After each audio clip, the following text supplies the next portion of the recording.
Ladies and gentlemen, welcome back to the Home Studio Simplified Show. We've got a very special guest today. This is Vojtech from Melda Production. Awesome. Awesome. So let's just dive right into it. We're already having some fun. That's good. I love it when we get someone on here with some personality. So I want to. Okay. I take it as a compliment. Yes, absolutely. Absolutely. I've not to throw any stones, but I've had some individuals on the show before that you literally have to pull questions out of them and you have to pull, conversation, and it's just kind of like very cut and dry. Anyway, we won't go down that road there, but I want to ask right off the gate, like what was the initial, what got you into audio production, plugin development? What got you into all of that? It was an accident. As it usually is. No, not right. When I was in university, I loved making music because, I'm, musician from my early ages, like from being a kid, basically. And I was, on the dormitory, or how is it called? And there was no way to record drums. So I thought like, okay, maybe I should make a plugin. It was the early stages of plugins, so, it was a different time. And I didn't actually know there were drum plugins, but I thought like, yeah, we are forced to make some drum plugins, some school projects, program something and stuff like that. So I should at least do something which is actually useful. Okay, I have a go. Not now. Sorry. And so I should make some simple drum plugin, and I did it. And next year I improved it and used it again, and next year again. So at some point it was a little cool, and then I forgot about it because it wasn't cool enough, and I didn't have time to make music anyways. A dude from our school, which I didn't exactly call a friend, nobody did, I think, because he was, kind of posh and, I'm the best and stuff. And he attacked my ego, and he was like, "You will never finish anything. Let's finish it together and sell it." And of course, it was all up to me, and he was a complete waste of time. But after spending some time with it, I thought like, yeah, okay, maybe I should finish it myself anyways. And I spent years, literally, going to school or going to work or something, and in the evening taking care of my girlfriend and programming at the same time, parallelization and stuff. Yeah, well, and at some point I thought like, yeah, it's time to sell it. Now, how to do that? Ha! Right. Yeah, it was a different time, so no fast internet and stuff. So I literally printed lots of DVDs. And before I did it, I thought like I should do that through some distributors. So I checked out what distributors are selling Steinberg Cubase, because this was my go-to DAW. So I thought like, yeah, this is the solution. And I contacted them. I wrote like 150 people a letter. Email. It was email at that time. It wasn't that back. And I went to a trip, like a really low-cost trip, because I didn't have any money and stuff. And in the middle of the trip, it was like 10 days from the beginning. I thought like, yeah, okay, it's time to waste some of my money and go to the internet cafe and see what happens. Okay, so I went to the internet cafe, and to my surprise, I noticed I sent all of them a bad link. Oh, no. And the few that replied told me that I have sent them a bad link. So from 150 people, actually about 3 replied, which is wow. Which is cool, I think, because it was a complete disaster. I was the complete amateur. It was, yeah. Anyways, so I can be really grateful that some of them actually replied. Otherwise, I would think like, okay, the software probably sucks, and I should just go to the work because I suck and stuff. But no, I thought like, okay, I wasted so much time, so let's make it even better and sell it myself. So I made it even better, created my own samples and stuff. Then I thought like, okay, it's time to make my website. And I created my website, the www.meldaproduction.com, which is something I dreamt of from when I was a kid. I actually invented Melda Production when I was 10 years old, and I had no idea what I'm going to do. But, you know, and I programmed the website, and I thought like, okay, how should I do it now? At the time, search engine optimization was like trendy. So I started to do search engine optimization, which consisted of searching for good forums and creating posts there. So I searched for the forums, and the first forum which I found was KVR, which I didn't know is like the biggest forum ever. And so I made a new account and created a new post, which was something like, hello, I found a beautiful, great instrument. It's the best ever. It's better than anything else out there. And I actually named a few. Yeah, I'm a really good programmer, and I really suck at marketing. So I did this. And someone replied something like, yeah, this sounds like, you know, weird promotion. So I created another account there and wrote myself, yeah, I found it. And it was really awesome. Everyone should check it out. and they obviously found about me after I created a third account. So they banned me. And I was like, okay. This turns out to be the biggest forum ever, and so I spent so much time doing this. So maybe I should at least release the free stuff inside it, because it was MDrummer. It was like a really, I'm not sure if you are familiar with it, but it's like a really big drum software. It's not really just a sampler or just a synthesizer or just something.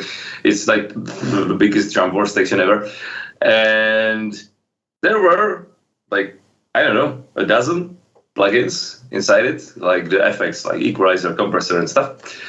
And so I thought like, okay, like extract it from there and just release it for free. Better than nothing, right? So I spent some more time and thought like, okay, maybe some donation where at some point or something. And I released it and just put it on the website and waited. And in like 2 weeks or something, I get email from KVR, and they were telling me like, we really like your effects. We would like to talk about them with you, but you need to promise you will behave. And I was like, yeah, okay, let's do this. I'm gonna be a good guy from now. so they unbanned me, and yeah. This is how it started. and after some time, I get my first purchase. And then I had my second and third. And it was like, from the beginning, I thought like, yeah, okay, I'm going to do MDrummer, and that's it. This is going to be my software. And in the entire planet Earth, there probably is like potential 1,000 customers. So if I would sell it to all these 1,000 customers, I would be fine. I wouldn't really need to go to work or something. That would be awesome. How wrong I was. I mean, like, there is so many musicians out there. Yes. It's unbelievable. Now, with all my drumming skill, I feel like I don't need to drum anymore. There's so many drummers.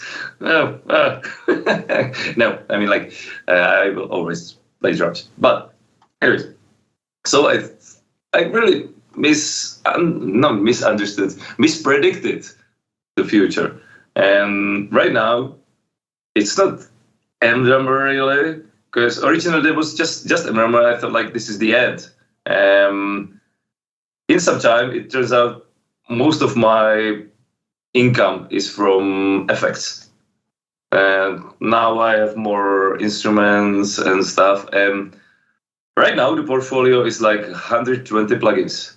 Wow. So, yeah. So this initial drum plugin, though, this was called 𝗵𝗲? Yeah.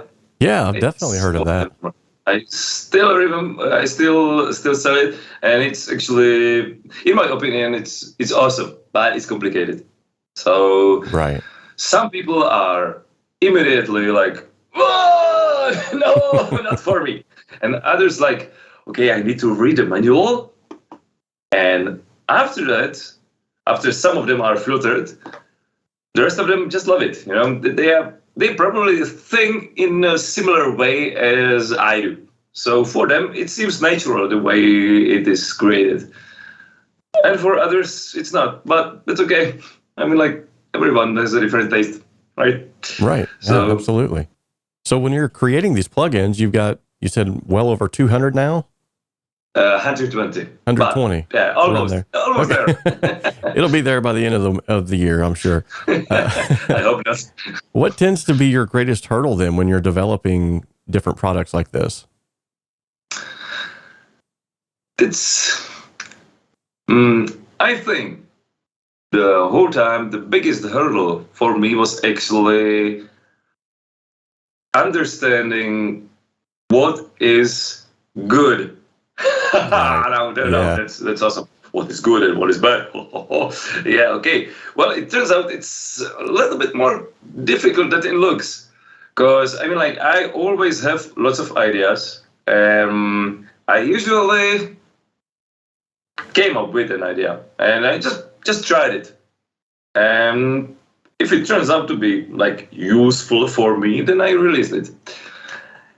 And sometimes I went wrong. Yeah, there are a few plugins which I would like to like discard. It turns out some people actually like it. So I think anything that is at least partly useful for a developer will be useful for someone else out there. It's like with music. If you create some music which is like really weird, and you feel like, okay, nobody around me understands me. Nobody understands my music. How is it possible? Will everyone and anyone on the planet really like it? And I think the answer is always yes. There will always be someone which will like your music, your software, anything. So that may be the reason why I have 120 plugins. I really optimized my workflow when it comes to developing the plugin. So I'm like really super efficient, which always comes at a cost. And like at this point, the complexity of the entire architecture of the plugins, of Melda plugins, is so complicated that it doesn't even fit my head. And trust me, I have a big head, really, like physically big. It doesn't have anything to do with intelligence, but it's big. Okay. Yeah, so I think at least in the beginning, right now, I have enough experience with mixing and stuff that I can usually like judge, okay, does this sound good? Does this sound good? And is it useful and in some reasonable way? But when I was a beginner, I wasn't pro mixer or anything, so I was just guessing. Literally. Right. I took like all these advices from 𝗕𝗲𝗄 because I think the people at 𝗕𝗲𝗄 really quickly found that I'm really quick in making their dreams come true in a way. I'm like implementing the features and changing the plugins in a way. Because most developers just create the plugins and release them, and that's it. And they make bug fixes, and that's it.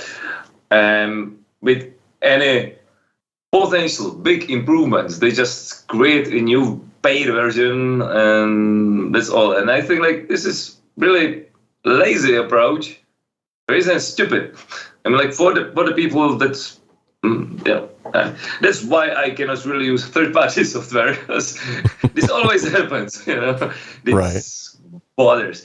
But So people really quickly understood that I can do it really quickly, and so they kind of guided me. So I think, in a way, my users taught me how to do things, in a way. Nice. Yeah? So, and it was all just luck. I mean, just one luck after another, and lots of work after another. But I think, like, when it comes to success in basically anything you do, there always have to be lots of work and lots of luck. Otherwise, yeah.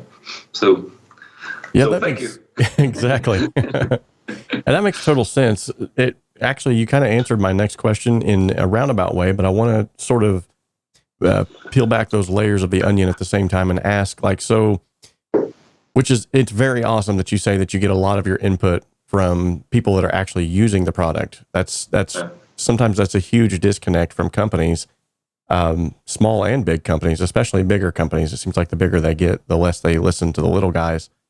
But apart from just getting input from people who are using your products, what drives your creative process when you sit down to create something like starting from scratch?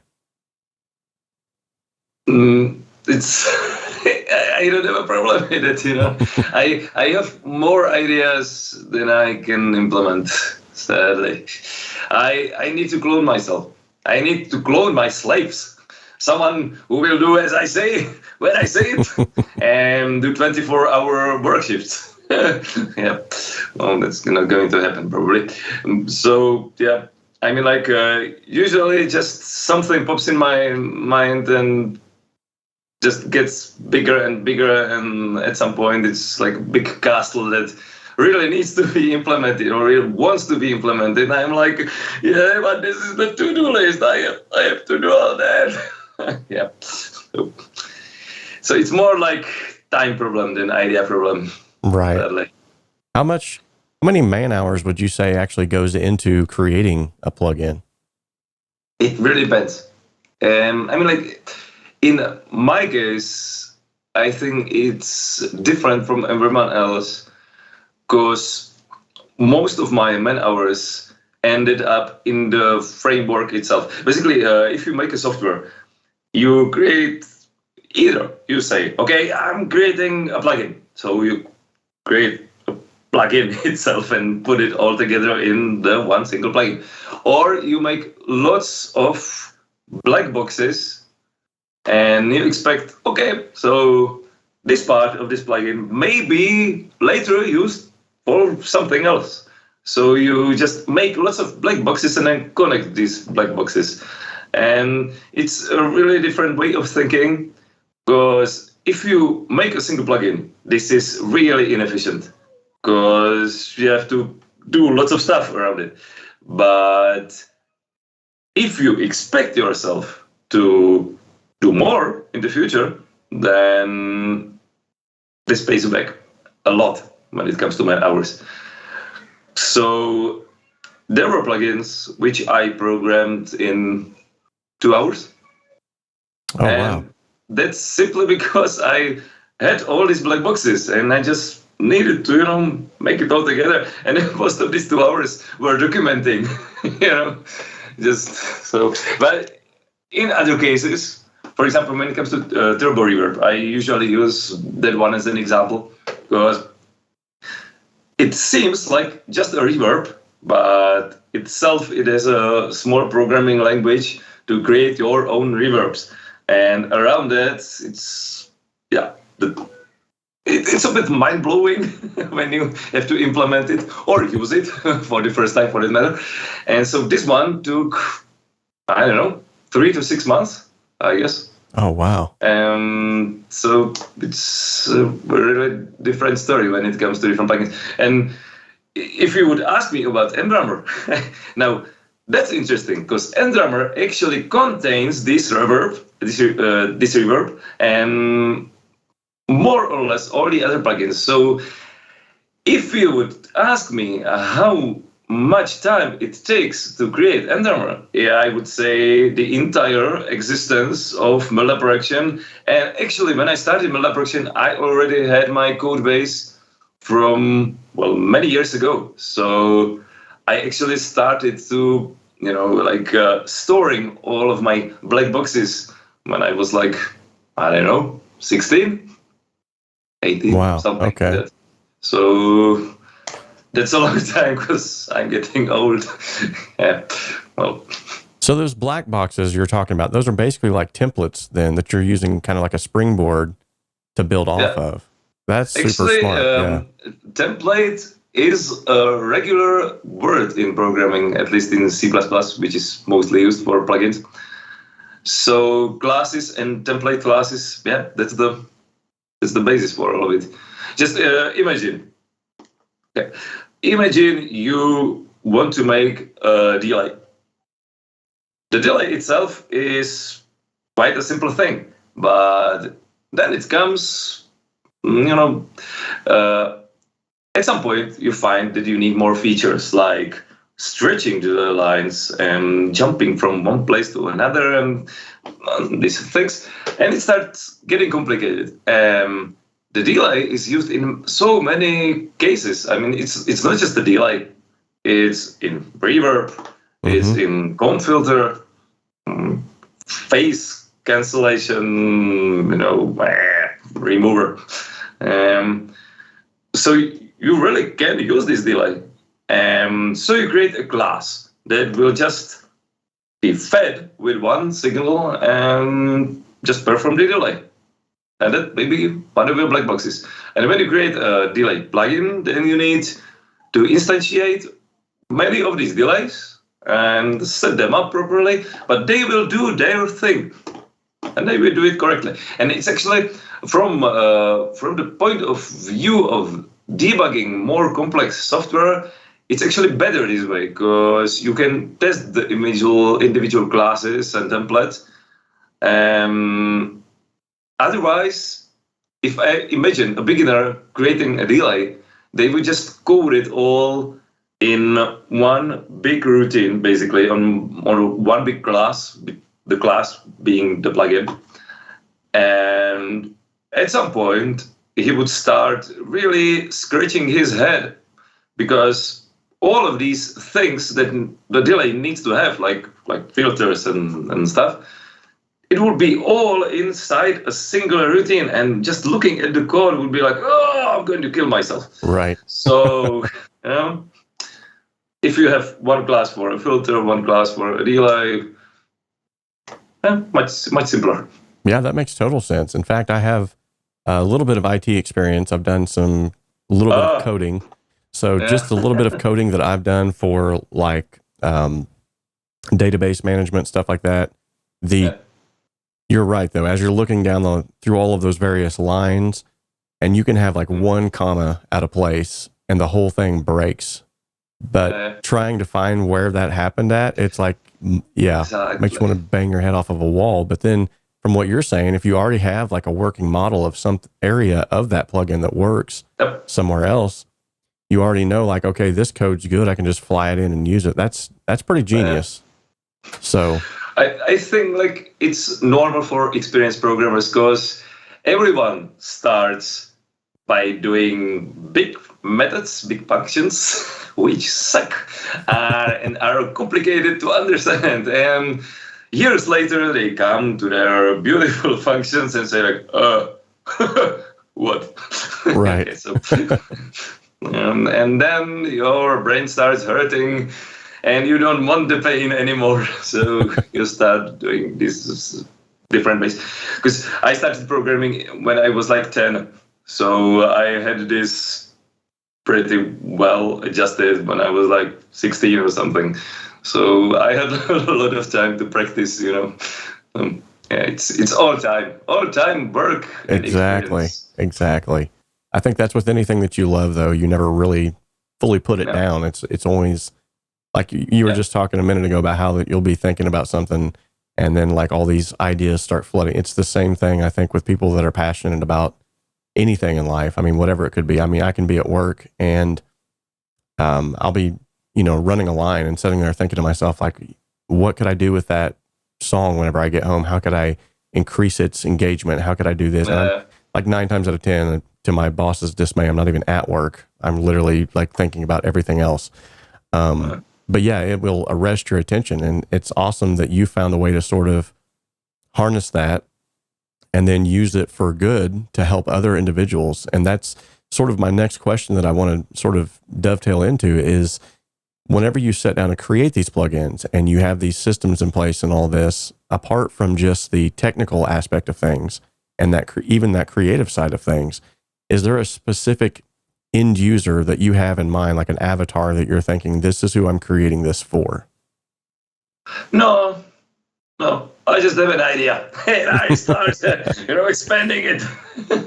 Nice. I mean, like most companies work different ways. I mean, like this is the difference between a guy and a company. If you have even a small company, it doesn't really matter. We can have 4 programmers or something. These 4 programmers need a manager. And this manager will have some opinions. These guys will have some opinions. And this manager needs to make money. And these guys, these programmers, don't care much. So at the end, they basically have a working force that do something in not exactly quick pace because they don't care. And the manager wants to make money. So they think about, okay, so what our average customer wants. And I think this is the problem. This is the problem why all these big companies are always making the same things again and again and again. And if they make something a little bit unique, they just stole the ideas. Because the managers there, they cannot just say, okay, I have a beautiful idea and let's try it. Because what if it doesn't make money? That's a really good point. Yeah, that's a great point that you bring up. I never cared. I always just make ideas. I had ideas and I thought like, yeah, this could work or not. And so I tried and usually it worked and sometimes it didn't. So yeah, well, these are the dead ends that need to be explored. If you don't explore dead ends, then you cannot have good ends. Probably, or open ends, or how to call it. Well, that's a good position to be in, because you are, in a sense, you're wearing those hats yourself. So you're the manager and the creator. So you're holding yourself accountable to how much time you put onto something. So that's actually good for us. Yeah, that's the horrible thing in a way, because if you own the business, you care about the business. And also your time, and suddenly there's a little conflict there. So, yeah, but anyways, I was always passionate about it. So, yeah. So which one of your plugins that you've created then would you say has given you the greatest sense of accomplishment? Oh, yeah, it changes all the time.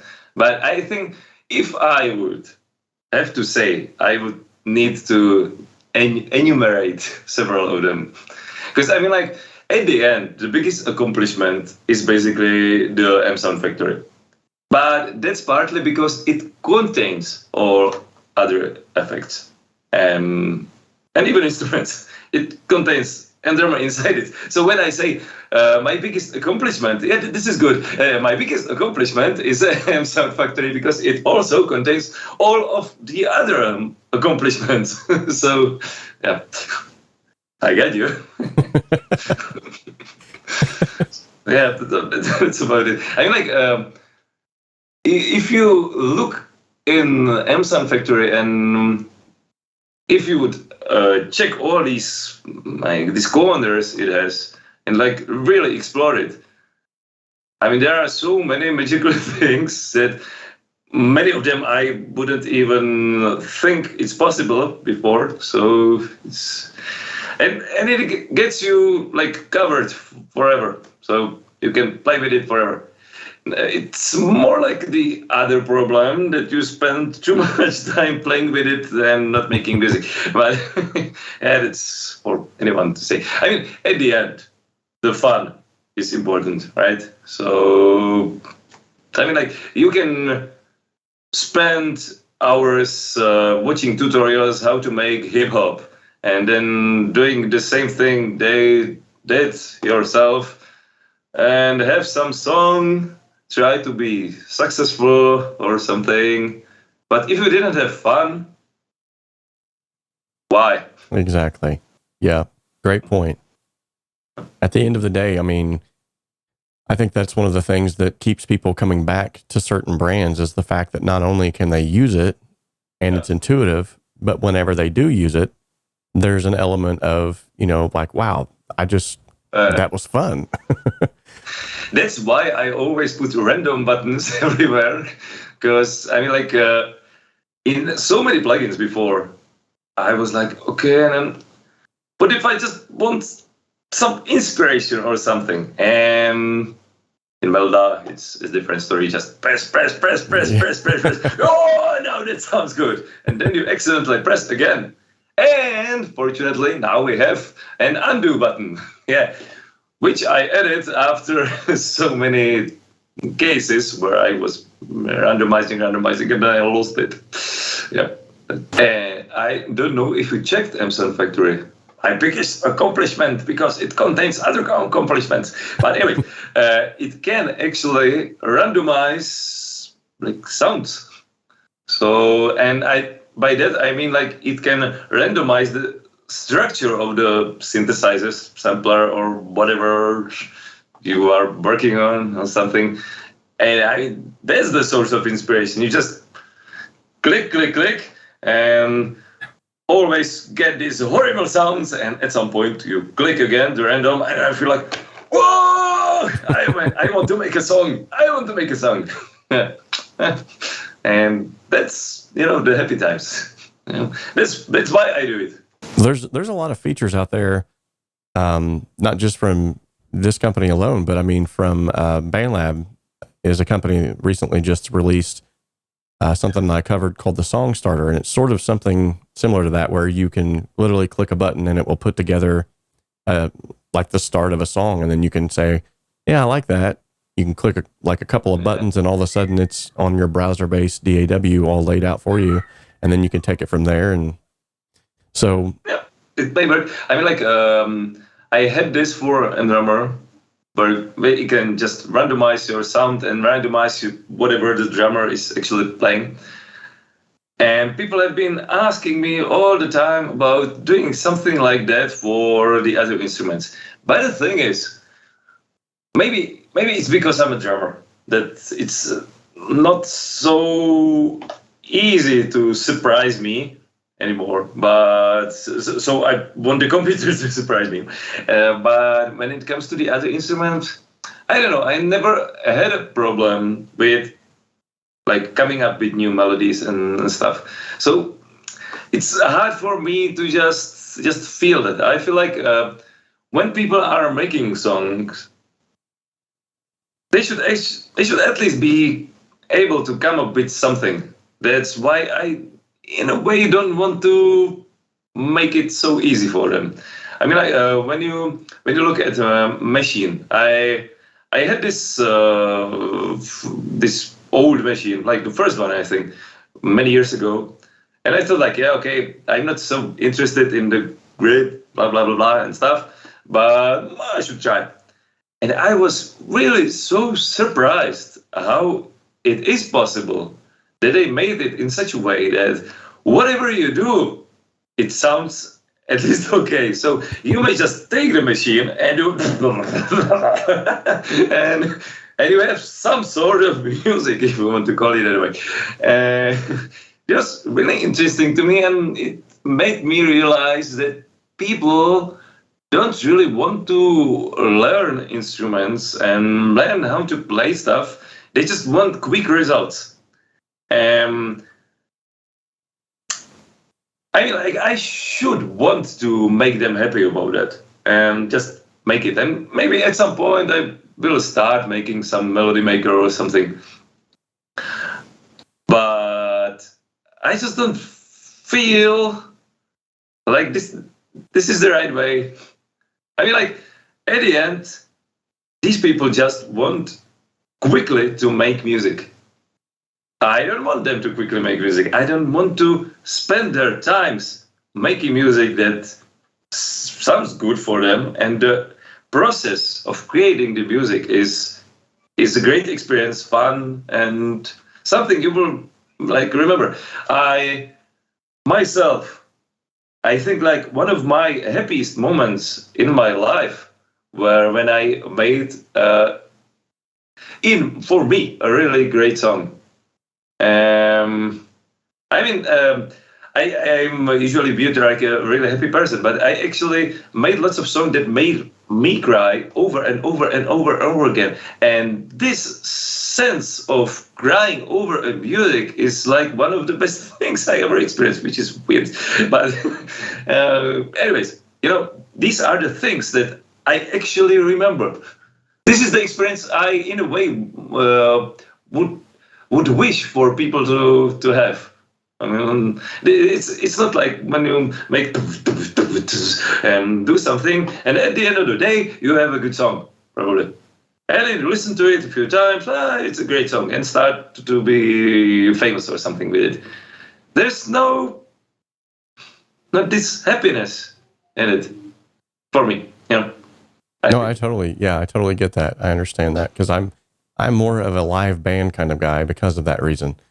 And a lot of times when I hear, there's some stuff on the radio that me and my wife might be out shopping or something like that. I'll hear it, and I'm just like, it's like it doesn't do the same for me as I know whenever there's like a real drummer playing in a room with a real bassist and a real guitarist, and they're all feeding off of each other's energy, and they're all like contributing some kind of an emotional investment into that song.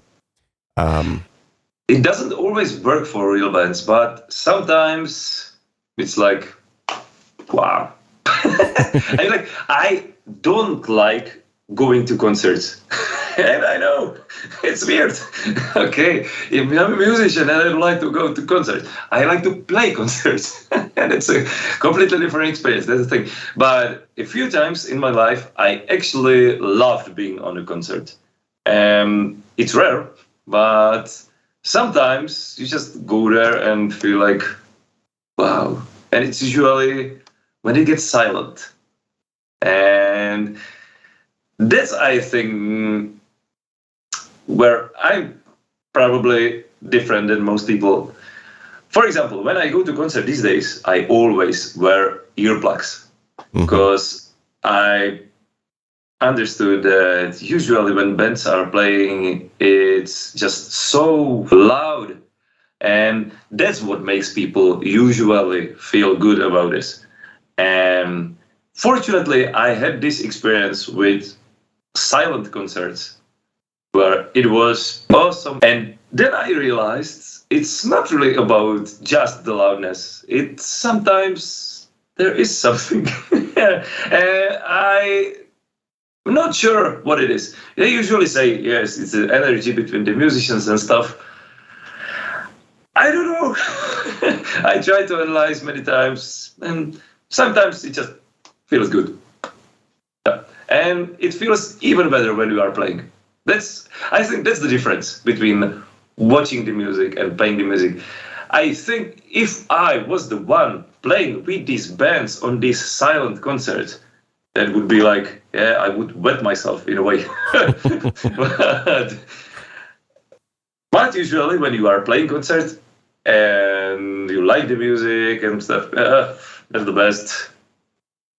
It can be done as a DJ or something, I think. Right. And maybe it is. I don't know. I'm not a DJ. I'm not an MC or anything like that. So, I don't know. I'm a drummer and a keyboard player and a guitarist and a bassist. And shit. But I'm only a good drummer. The rest of it is, yep.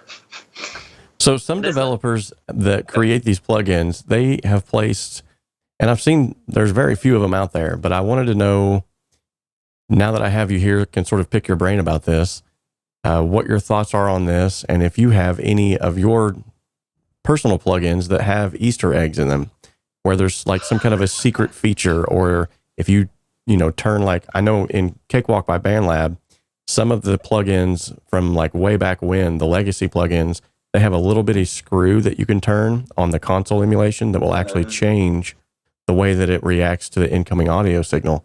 Do you have anything like that in some of your plugins?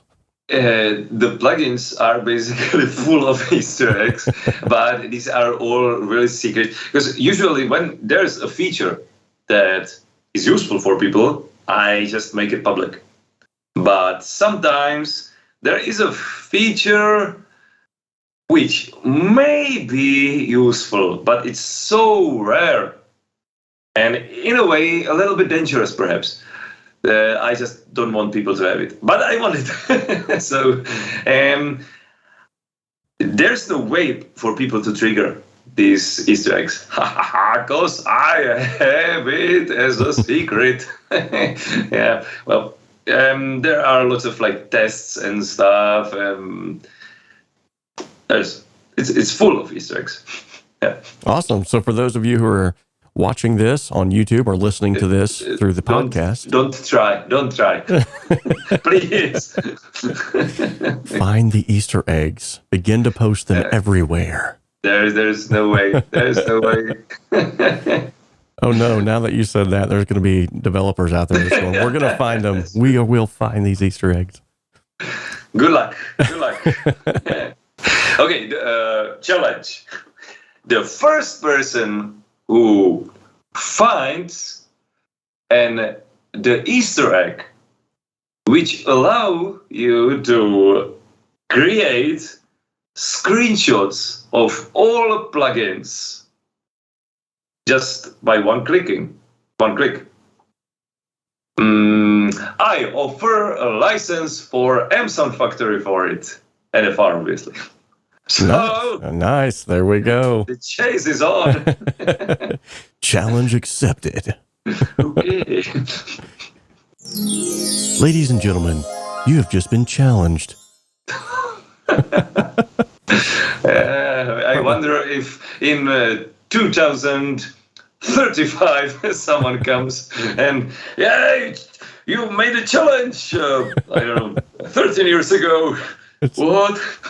It's this guy with like a big long beard and he's had no sleep for years. He's going, I found it. This has been my life's work. So I have to ask, and you are obviously, you're totally at liberty to say yes or no and to elaborate, but is there any, I should say, are there any more exciting ideas sort of behind the veil right now that's coming out soon that you could divulge? For years, I have been teasing people. It wasn't meant as a teaser, I just leaked it. That I want to be working on a mixing revolution. And I think at this point, it's almost like nobody believes me or something. Now, I mean, like, they believe me, but if I were them, I wouldn't believe me. Does it make sense? Yeah. Anyways, yeah. Okay. Because, I mean, it has been so many years. The thing is, it needs to happen because I myself have lots of songs which I'm just too lazy to mix. And from the beginning, I knew I have to make this mixing revolution to mix them, because otherwise it would take me so much time and I'm lazy. So yeah, basically most of my plugins are born out of my laziness. I mean, I'm a really like workaholic kind of programmer, but really lazy mixer. I mean, I like composing songs, but I don't want anyone else to mix it because they wouldn't make it the way I want it. I'm too like crazy, and so I have to make it myself. But the problem is, it started when I started playing saxophone and stuff. And I mean, like the beauty of new instruments is that every instrument inspires you, and this particular one inspired me to make music which is so like densely populated with these different instruments, and it's so hard to mix. I mean, and every song is different. I usually, when I mix a band of mine or my music or something, I usually try to make the workflow simple in such a way that I put it all inside a single project. And then I mix one of these songs, and I make sure that all the other songs are recorded with the same settings and stuff. So basically the band just goes and records and blah, blah, blah.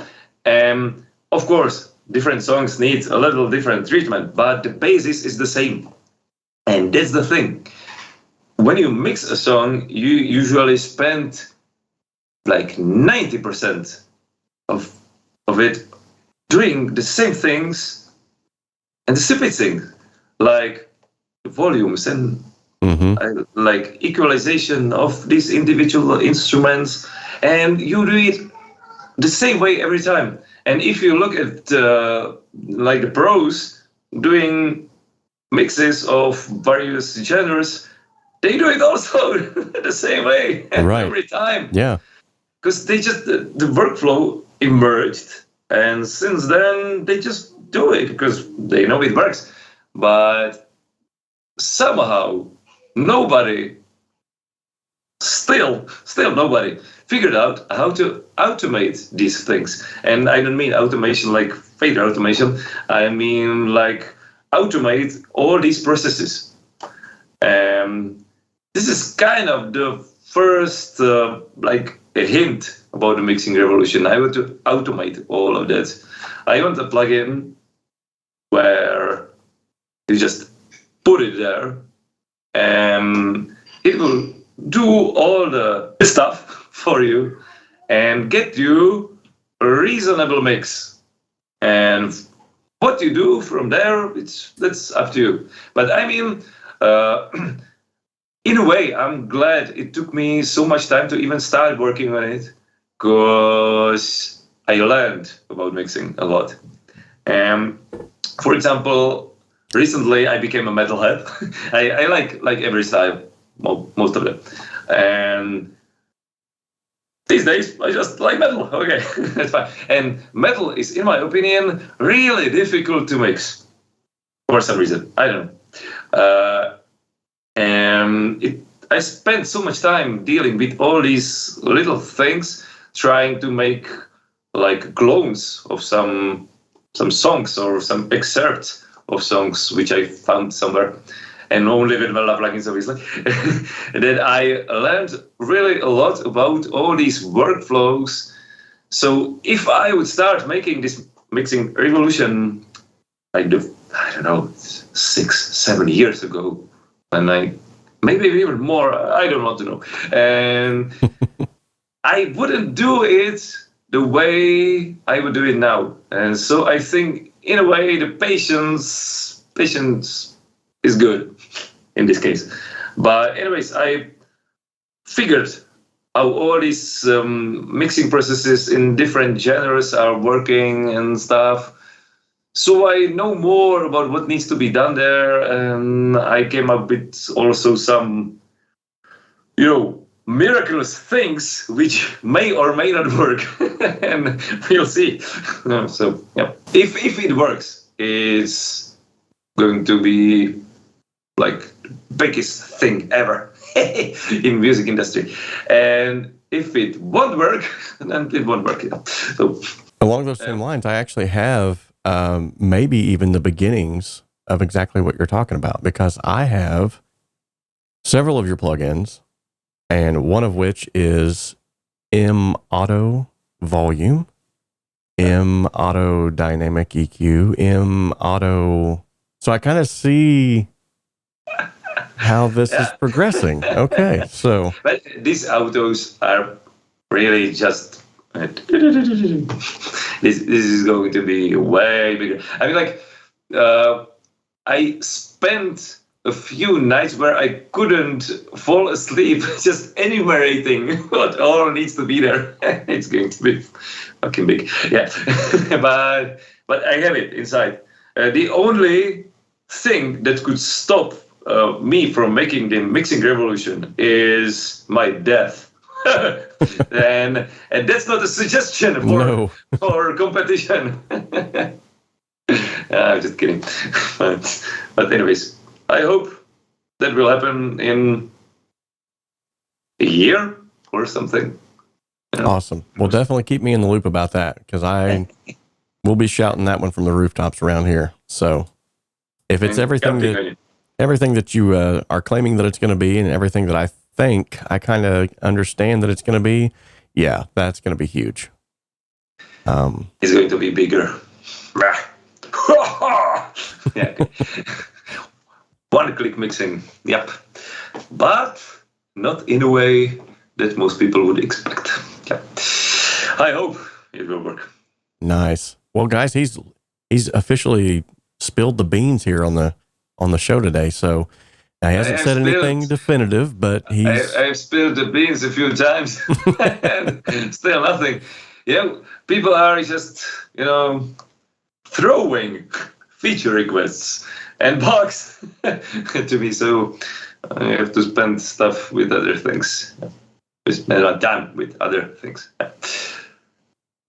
Couple more questions before we wrap this up today. Mr. Vojtech. Like how I tried to throw that in there again. It's like you got to have this little bit of something here. It's like I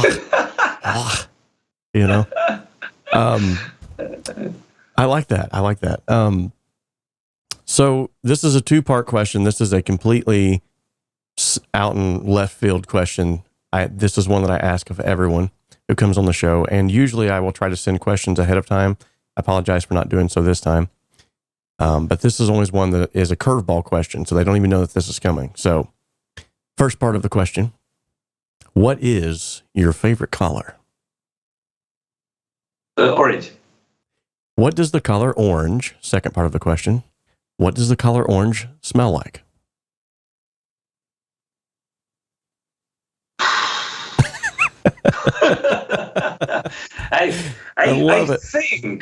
I think in a way I don't have much sense of smell, and it's not COVID. And I mean, when I said orange, I immediately make my brain think about oranges. But the thing is, oranges don't smell much. And recently I started, my workshop. I basically started making wood stuff.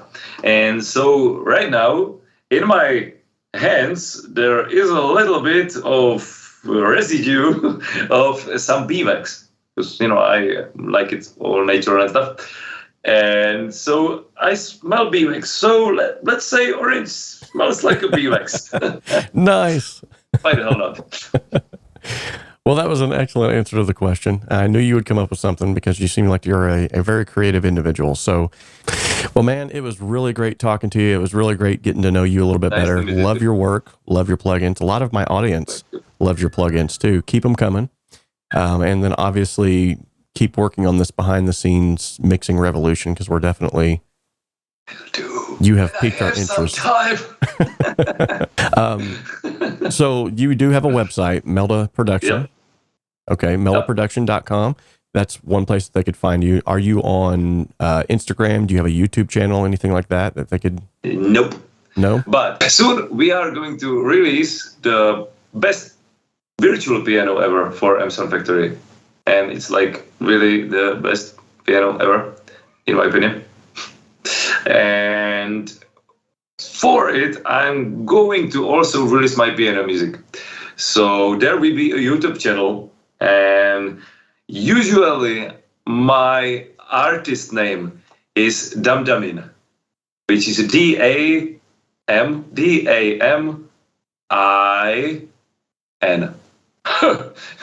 These English letters, impossible. So, it's going to be everywhere. So, yeah, I'm going to be famous. Or anyways, you can at least get some insight into my, broken soul and stuff. Because my piano songs are usually quite depressive. Hey, not depressive, emotional, I guess. Yep. Yeah, that's a good word for it. Nothing wrong with that. I mean, in fact, I talk about here on the channel quite a bit that one of the best elements of a good production is the element of emotion. Exactly. Whenever a song doesn't have an emotion which is transmitted to me, and that's the thing. For every people, different emotions are transmitted or not transmitted at all. So it's a difficulty. That's why everyone loves different music. And so whenever I don't have any emotion, I just don't like it. It's just how it is. Awesome. But apparently there's a lot of emotion out there because I like so many music. So, or maybe I'm just, too emotional about different music. Okay. No, I'm the exact same way. My playlist is always like, looks like a schizophrenic individual put together my playlist. Anywho, it was really great talking to you. It was really great getting to pick your brain, talk about the creative process, get some of this sort of behind the scenes footage of what it is exactly that you're doing over there, tinkering around and all that. Definitely looking forward to some more in the near future. And if you guys haven't checked them out yet, I actually have quite a few reviews of some of his plugins here on the channel. We got more coming, by the way. So definitely check those out. Until next time, guys, remember, we can dream alone, we can even create alone, but together we can achieve so much more.